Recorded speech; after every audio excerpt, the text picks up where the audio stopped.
What's up, Internet? Welcome back to Sega Break. This is the 7th episode of Sega Break, lucky number 7. Except I don't have too much to talk about. There's a few small little bits of news, and I was pretty busy with the video on my personal channel this month. So I'm kind of recording this a little bit last minute, but not as bad as last month. But either way, I went through a few news bits and I recorded them. So here they are. But before I get into that, I just wanted to talk a little bit about Yakuza because I have finished Yakuza Kiwami 1. So far I finished 0, 1, and now I'm on 2. And wow, does the graphics just like shoot up to be way better? Like, what happened? I looked it up a little bit, and apparently Yakuza 2 was remade after they finished Yakuza 6, which was using a brand new engine. I can't remember what it's called. Was it Dragon Engine or something like that? I don't know. And when they remade 2, they used that engine. And since 6 was the last one they made that's part of that line of games, and that one was utilizing a new engine, that's probably why it looks so good. I'm hoping I beat this before the other Yakuza games drop on Game Pass. They have not, I think they drop on the 28th, I'm not sure. But by the time you hear this, it's already dropped. And if I don't finish, that's fine. I will finish it and then get to 3. I can't wait. Honestly, this franchise is so great. I can't believe I slept on it. Yakuza games, story is top notch. The gameplay is great. At first I didn't like it because I'm not really a beat 'em up kind of guy. But then when you start getting in the flow of the game, it's actually fun. And maybe that's the fun of beat 'em ups, and I just always try to get technical with beat 'em ups. Although I gotta say that the difficulty from 1 to 2 is kind of a jump. It actually gets pretty hard. Like, I actually kind of keep repeating it very early in the game. By the way, I'm playing on easy mode, so yeah, there's that. Maybe I played easy mode all the way through, so 0 and 1 are extremely easy, and then 2's easy mode is not as easy. So maybe I shouldn't have done easy, but I'm trying to experience this without being stuck on a boss. I just want to experience it. It's really fun. If you're like me and you don't have much time to do the things like play games and stuff like that, I recommend doing easy mode and just burning through the games. Or what I like to say is binging, because honestly what it feels like I'm doing is like when you binge a like a Netflix show. For me, it's like binging a Game Pass series. So yeah, I'm pretty excited for that. Other than that, in terms of Sega games that I've been playing, I've actually started Sonic Colors for the DS, but I'm playing on my Raspberry Pi. It took me a while to figure out how to configure the buttons, but apparently there's something going on with the menu. It's a bug. You just kind of have to just figure it out by Googling other people's solutions, and you just kind of live with it. It's hard to explain, but if you're trying to play DS games on Raspberry Pi and you're having that same issue, go ahead and leave your comment down below. I'll try to explain it. So I just started playing the game, and at first I was upset because I couldn't boost, and I like, stick with me. I've always known that this was the third Sonic Rush game, but not called Sonic Rush. So when I started playing the game and I couldn't boost, I was like, well, this sucks. This is basically like Sonic 4, but with modern Sonic, and I'm not into this. And then the second level came and I could boost, and I sighed with relief. I was like, thank God. But then as I played it, there was one thing that kind of bugged me. It's that, okay, so my favorite thing about Sonic Rush is that you can do tricks in the air to get through different branching paths. Whether you go into the air and you jump up a little higher so you can reach a certain area, or if you do side R and you reach a little bit further so you can hit the rail and then you actually get on a rail that's hard to get. That's my favorite part, and I believe that stems from Sonic Advance 2. So when I saw that wasn't in the game, it kind of ruined it for me. It's like Sonic 4 but with boost. It's fine, I will get through this game. This is the one Sonic game on the Nintendo DS I did not play. I believe it's the only portable Sonic game other than the Neo Geo Pocket Color game that I haven't played. So I'm actually looking forward to it. I can't wait to play it. Once I get further, or maybe if I beat it, I will let you guys know. Maybe next episode, I'll tell you guys if I beat it. That'll be my way of holding myself accountable so I can actually finish it. Well, anyways, that's it for me rambling. Let me get into the topics. So when it comes to the next Sonic game, there's been quite a few rumors going around. There's a continuing of the rumor for Sonic Rift, which is going to be supposedly a boost game. And then a YouTuber by the name GamerGuy-D7Aces, he actually makes a couple of good Sonic videos if you're into that. He plugged in a bunch of rumors together, kind of forming like a Sonic conspiracy theory. And honestly, conspiracy theories can be fun if not taken too seriously.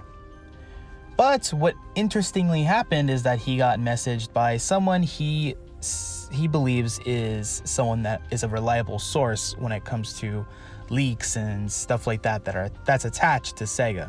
I'm not going to go into the exact specifics of what was said. If you want to know more, you definitely should click the video and give him a like or something.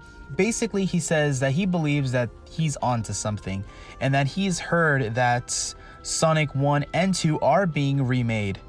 So that conversation's been going on. A lot of people believe that not only is Sonic Adventure 1 being remade, but Sonic Adventure 2, which is great because I feel all of the remakes usually involve 1 and 2. Like the Tony Hawk remakes are 1 and 2, the Crash remakes I think is 1, 2, and 3, right? Not 100%. But still, I feel like Sonic Adventure 1 and Sonic Adventure 2 do kind of belong together, even though I would argue their games are very different, but people usually remember them in pairs, so it makes sense. So are we going to get these two games remade? I kind of hope so. But if it came down to it, and if I had to choose between adventure remakes and a brand new 3D game, I would probably want the brand new 3D game more. I'm not sure if everyone else feels that way, but I'd rather see some new content from them because it's been a while. The last game we got was Sonic Forces and it wasn't that good. And if they're splitting up the team like some of these rumors have been saying, so that 50% of the team is working on the remakes and the other 50% is working on a brand new title, that gets me worried, and I hope that's not the case. I hope that each game gets its own dedicated team. So that gets me thinking, could the Sonic franchise continue with a split set of mainline games?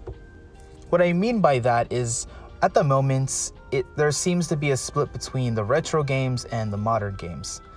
But to be fair, there's always been kind of a split. There's always been the high budget game and then the side scroller from Dimps. So it's nothing entirely new. But my new question would be, could there exist Sonic Adventure, the Sonic Adventure franchise, a Sonic Boost franchise, and then a classic Sonic franchise? I don't know. I worry that would split the market. I personally would buy all three because I actually like all three forms for their own different play styles. If you think about it, classic Sonic is more easier to get into. They're more heavily platform based, obviously in the 2D perspective, and they have their own unique visual style. Sonic Adventure is more, I think that would probably be taken into a more open design kind of thing for all of its levels. The shortcuts that you discover in the game are not inherently obvious, I think. And then for the Sonic Boost games, it will be that more linear design with branching paths. And you do boost through the game, but a skilled player will not only boost, but know when it's time to boost, when it's not time to boost, when it's time to use other tricks. And you'll notice just by watching a playthrough if the player is skilled or not. As long as each game has its own team, and each game retains its own philosophy in terms of design, I think there could potentially be 3 games going all at once. That could be a headache for Sega themselves, because maybe they want one fan base that's only wants one thing so that they know how to make that one thing. But that's kind of too late. Sonic has already been split into 3 different fan bases. And yeah, some of those fan bases converge on each other. I think Sega's ultimate goal should maybe just be to experiment with ways to converge all 3 of them. So maybe they do all 3 games one year. Let's say they do that, and then the next game that comes out, all 3 versions kind of merge into one game, one $60 game that has I don't know, like 10 levels boost, 10 levels adventure style, and then 10 levels classic style.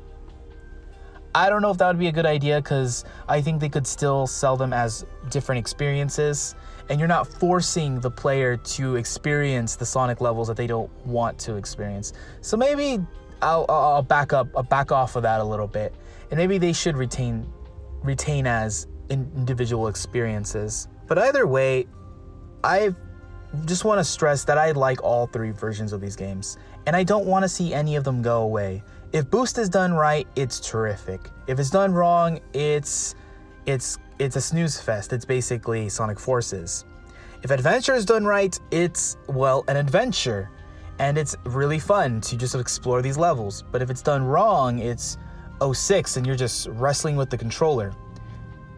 If classic Sonic is done right, it feels good just to control Sonic. It feels good just to go through those slopes. But when it's done wrong, you just feel floaty and strange, and you're using this homing attack that doesn't fit in a 2D game. So, if they decide to go the route with all 3 basically different genres of Sonic, I hope they do it right for all 3 of them. I don't want to see any of them be busted, or else it's literally gonna kill that design for for Sega and for the fans, and maybe that subset of fans will just feel neglected. But anyways, that's all I gotta say about this, since those are just leaks and I kind of rambled on about the next Sonic game. Of course, I'm a Sonic fan, so I'm excited for the next Sonic game, and let's hope it comes out good. There was a time when the Sonic 1 and 2 iOS ports were complete trash. And then out of nowhere, Taxman came and pretty much fixed it up using his own handmade engine. And not only that, but he had quite a few things that made these the best versions to play. There was only one problem: they were stuck on iOS and Android. Well, it looks like there's a project going on and people are decompiling these games to work on PC. This is absolutely terrific, and we finally get these great versions on our computers. I'm hoping that someday we'll eventually get them on the Raspberry Pi as well, just because I really love my Raspberry Pi as a place where I hoard all my games. But beggars can't be choosers, so I'm totally happy with having it on PC. I have not tried it yet, but it seems very easy to get it running. From what I hear, it's very smooth. The only issue is that the menu is very, let's just say, minimal, but that's apparently because it's just a work in progress. Eventually we'll have a nice looking menu. So let me know if any of you have downloaded this onto your computer to play. You get to play widescreen Sonic 1 or Sonic 2, and you get to play those bonus stages in smooth frame rates. So yeah. So there's information about a potential Sonic Generations PSP port. I believe I've heard about this a long time ago. We were told that Sonic Generations was coming to all modern consoles, including the PSP. And I was kind of excited for that, because the only 2 PSP games we got with Sonic are kind of bad. But it looks like someone found a disc full of Sonic Anniversary debug. By the way, it's called Sonic Anniversary because originally Generations was going to be called Anniversary. I prefer the game than the name Generation, so I'm glad they I'm glad that they switched over to that. But that being said, Anniversary is actually not that bad. If the new game that's coming out that's going to be the Anniversary game is called Sonic Anniversary, I'd be fine. Totally fine with that name. Well, most of the data on that disc is pretty much destroyed and gone because of disk rot, which is nobody's surprise. There's a few frames that they were able to catch. There's an image of the floor, I guess, that Sonic runs on with some trees in the background, and then some assets that are used in the game, like a logo, buttons, and the anniversary logo. And now, as far as what this tells us, it doesn't tell us much except the picture with the grass and the trees. If you compare it to the 3DS version, you see that it was going to be a port from the 3DS, which that version is fine. It's not the best. I remember playing that and thinking, okay, it's not as good as Sonic Rush, but I'll take it because we got Sonic Generations, which was amazing. One of my favorite Sonic games of all time. I think a lot of people feel that way too. But anyways, what do you guys think? If this came to the PSP, would you have got it? Actually, if they were able to somehow rebuild this and release it for the PSP, maybe not officially, but like they released a ROM or whatever, I'd be excited. I'd drop this straight into my Pi and I'd play it right away. But anyways, what do you guys think? Now, this is not a piece of Sega news, but if you've been following Yuji Naka, who was a well-known Sonic developer, he's currently working at Square Enix, and the game he's working on is called Balan Wonderworld. I actually made a video of it. I'll leave it down below so you guys can check it out. It's kind of my reaction to the trailer that dropped a while back. Well, it looks like we're getting a demo. It's going to be on January 28th, and the demo will be on all current consoles, PC, via Steam. I'm looking forward to it. I think I might download the demo on the Switch, but I might download it on both the Xbox and Switch just so I can compare to see which one I actually want to get. Do I want a portable version of this game, or do I want a home console version for this one? Has higher fidelity, although I don't have an Xbox Series X. I only have an Xbox One S. So yeah, I honestly don't care too much about visuals, but I'll see with this game.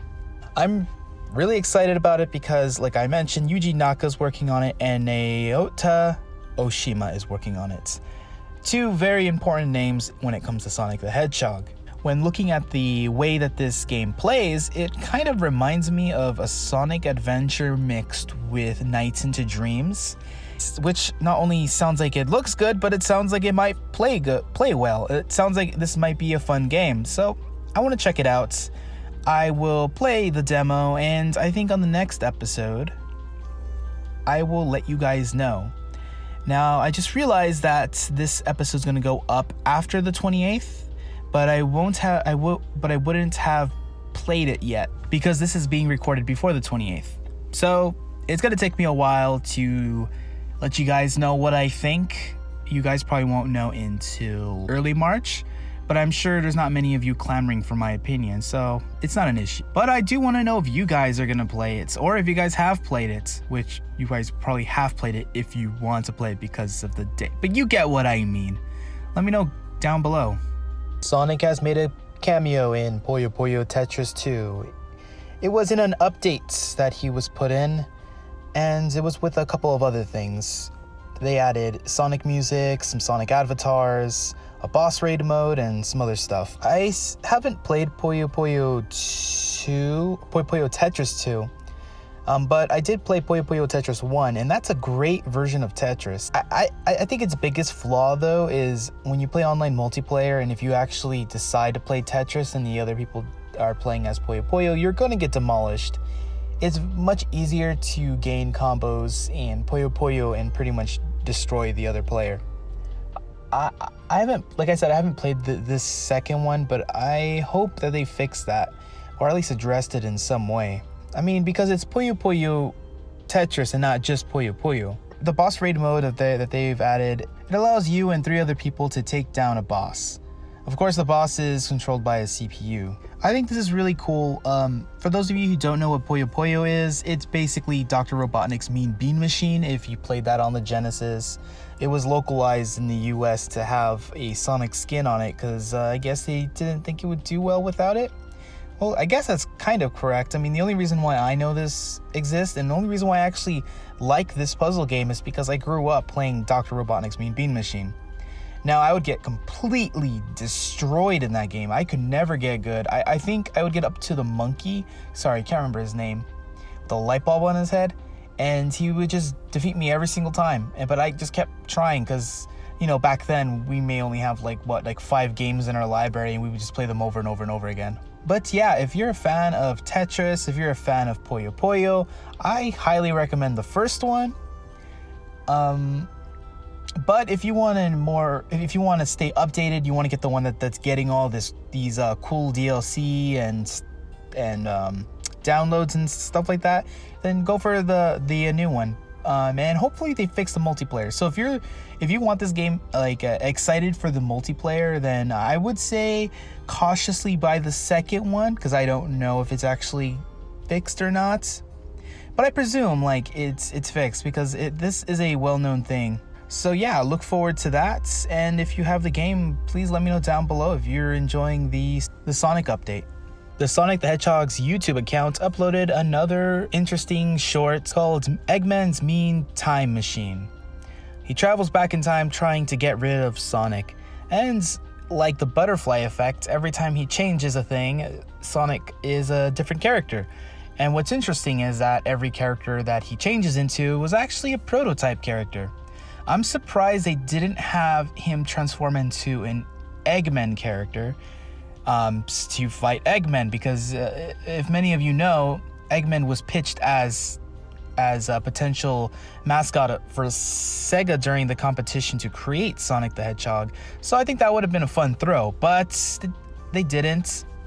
But that being said, this was actually kind of fun. It was pretty entertaining. This is more of a thing for people who are already fans of the Sonic franchise and already know these interesting tidbits. So I recommend just giving it a quick watch. It's not long at all. And I really like that they've been doing this. I believe it's been going on for a while. I haven't really been paying attention until fairly recently. So maybe I'll look in their backlog. I know they do a lot of Eggman cooking, and every now and then I would watch it. Sometimes I would skip them. But yeah, go check it out. This is an interesting tidbit. It's nothing news or anything, but Yuji Naka, the developer I mentioned earlier, who was pretty much part of the creation of Sonic the Hedgehog, actually didn't know that his code name or project name, whatever, was Mr. Needlemouse. Which is kind of funny, because I remember when Sonic 4 came out and it was Project Needlemouse, and I remember I knew that at that point. Was he working at Sega? You know what? I think he left Sega by that point. I think he was working at Probe. But regardless, Sega had a 60th anniversary public exam that people could take to test their knowledge on the company. And apparently Sonic's co-creator Yuji Naka took the test, and he revealed that he actually did not know that question. Apparently Sonic's original name was Needlemouse, and he did not know that. But to be honest, he probably wasn't thinking about what this character's name was in development. He was just doing code. He was just making this thing work. And maybe there was talks about making the character behind the scenes, and they mentioned Needlemouse a few times, but then once it was Sonic the Hedgehog, that's when they really started saying Sonic the Hedgehog, and he probably just remembered that. I mean, think about it. Our memories aren't that great anyways. But it gets a little more trickier than I thought. So I'm reading Sonic Stadium of this article, and apparently the way that it's written is technically hedgehog when put together. Now when you split it up, the first part means needle, and then the second part means mouse, if you write them separately. But if you put them together into one word, it literally says hedgehog. So he probably reads the word as Mr. Hedgehog. But who knows? I unfortunately did not take the test. I totally forgot about it. I totally wanted to take it, but once again, I totally forgot. But if any of you guys taken the tests, let me know down below how it went and what your score was. Well, that's it for today's episode. Thank you guys for listening. Once again, I would love for this to be a community effort. So if you heard anything and you really got into it and you want to leave a comment down below, that really does help motivate me to make these and talk about Sega. But also, if you want to record yourself and add yourself into this show, let me know and I'll figure something out. If you want to review a game that's from Sega, whether it's modern or classic, you can drop that in. Doesn't matter. I'd like this to make this a community effort. Well, anyways, like I said, glad that you guys listened. Hope you enjoyed. I'll see you guys next month with more Sega topics. I'll see you guys next time.